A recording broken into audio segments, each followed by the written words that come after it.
20 రోజుల నుండి ఒకటే గోల, రిజైన్ అని. కానీ ఇక్కడ ఒక క్వశ్చన్, ధర్మేంద్ర ప్రధాన్ అనే వ్యక్తి రిజైన్ చేస్తే స్టూడెంట్స్ కి జస్టిస్ ఎలా దొరుకుతుంది? నీట్ పేపర్ లీక్ అనేది మామూలు ఇష్యూ అయితే కాదు. Lakhs of students, years of preparation, sleepless nights, అలాగే ఫ్యామిలీ సాక్రిఫైసెస్, ఇవన్నీ కూడా ఒక పేపర్ లీక్ తో వాళ్ళ ఫ్యూచర్ మొత్తం కూడా రిస్క్ లో పడింది. అందుకే దీనికి ఖచ్చితంగా అకౌంటబిలిటీ అయితే ఉండాలి అండ్ సొల్యూషన్ కూడా దీనికి తీసుకురావాలి. మరి ఇప్పుడు దీనికి సొల్యూషన్ మినిస్టర్ రెసిగ్నేషన్ లేదా ఆ పేపర్ లీక్ వెనకాల ఉన్న నెట్వర్క్ ని డిస్మాంటిల్ చేయడమా? అసలు ఇక్కడ చాలా మంది కన్వీనియంట్ గా డిస్కస్ చేయని విషయం ఏంటంటే, నీట్ ని కండక్ట్ చేసేది నేషనల్ టెస్టింగ్ ఏజెన్సీ. ఈ ఎన్టీఏ ఎడ్యుకేషన్ మినిస్టర్ కిందకే వచ్చినా కూడా day to day exam operations ని మాత్రం హ్యాండిల్ చేసే విధానం అటానమస్ గానే ఉంటుంది. సో ఇప్పుడు ఇంకొంచెం డీప్ గా ఆలోచిద్దాం. ఈ పేపర్ లీక్ అనేది జస్ట్ ఒక పర్సన్ ఫెయిల్యూరా? నో, ఇది ఒక ఆర్గనైజ్డ్ క్రైమ్ అండ్ ఈ నెట్వర్క్ లో చాలా మంది ఇన్వాల్వ్ అయి ఉంటారు. పేపర్ ప్రింటింగ్ స్టేజ్ నుండి ట్రాన్స్పోర్టేషన్, స్టోరేజ్, స్ట్రాంగ్ రూమ్, ఇలా లోకల్ ఆఫీషియల్స్, ఇందులో ఇంకా చాలా మంది డబ్బులు కమ్ముడిపోయి ఇందులో ఇన్వాల్వ్ అయిపోయారు. అండ్ వీళ్ళు ఇలాంటి పనులు చేస్తూ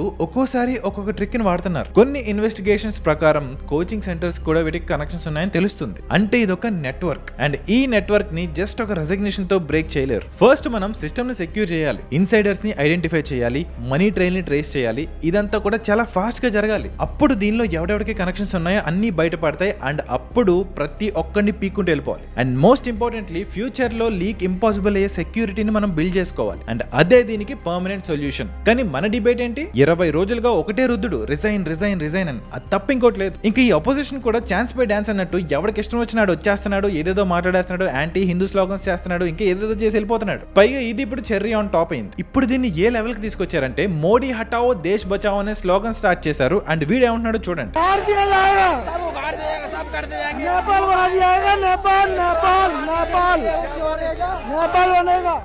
నేపాల్ జెన్జీ ప్రొటెస్ట్ చేస్తారా అంటే స్టూడెంట్స్ ని వెనకాల పెట్టుకుని ఇక దేశాన్ని అల్లకల్లోలం చేయడానికి ఫిక్స్ అయిపోయారు. మొత్తం స్క్రాప్ అంతా ఇందులోకి వచ్చేసారు. నిజం చెప్పండి, దీనిలో ఎక్కడైనా ఫోకస్ అనేది స్టూడెంట్స్ ఫ్యూచర్ మీద ఉన్నట్టు కనబడుతుందా? స్టూడెంట్స్ కి కావాల్సింది ప్రెసెంట్ ఇలాంటి డైవర్షన్ పాలిటిక్స్ కాదు, సెక్యూర్ ఎగ్జామ్ సిస్టమ్ కావాలి. అండ్ దానికి ఏం చేయాలో చూడండి. అంతేగాని వాళ్ళని అనవసరంగా ఎమోషనల్లీ మ్యానిపులేట్ చేసేసి అనవసరంగా రోడ్ల మీదకి దింపేసి వాళ్ళ ఫ్యూచర్ ని నాశనం చేయకండి. ఈ పేపర్ లీక్ వెనకాల ఉన్న మాఫియా అనేది చాలా సీరియస్ అండ్ దాన్ని అంతం చేయడమే ఇక్కడ నిజమైన సొల్యూషన్.